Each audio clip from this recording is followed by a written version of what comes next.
من الذين هادوا يحرفون الكلم عن مواضعه ويقولون سمعنا وعصينا واسمع غير مسمع وراعنا ليا بألسنتهم وطعنا في الدين ولو أنهم قالوا سمعنا وأطعنا واسمع وانظرنا لكان خيرا لهم وأقوم ولكن لعنهم الله بكفرهم فلا يؤمنون إلا قليلا.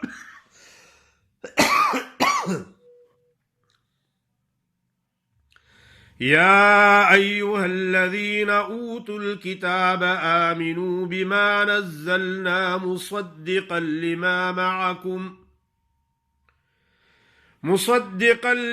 معكم من قبل أن نطمس وجوها فنردها على أدبارها أو نلعنهم كما لعنا أصحاب السبت وكان أمر الله مفعولا. إن الله لا يغفر أن يشرك به ويغفر ما دون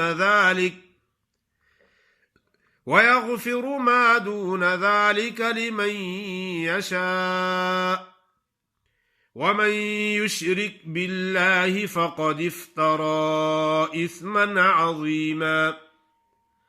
ألم تر إلى الذين يزكون أنفسهم بل الله يزكي من يشاء ولا يظلمون فتيلا. माशाअल्लाह आपके सामने सूरत उन्निसा की आयत नंबर 46 से लेकर 49 तक तिलावत की है। सूरत उन्निसा की आयत नंबर 46 से लेकर 49 तक तिलावत की है। जज़ाकल्लाह। आज थोड़ा गला ख़राब है तो एक दफ़ा ही पढ़ा दी है, काफ़ी है। जज़ाकल्लाह।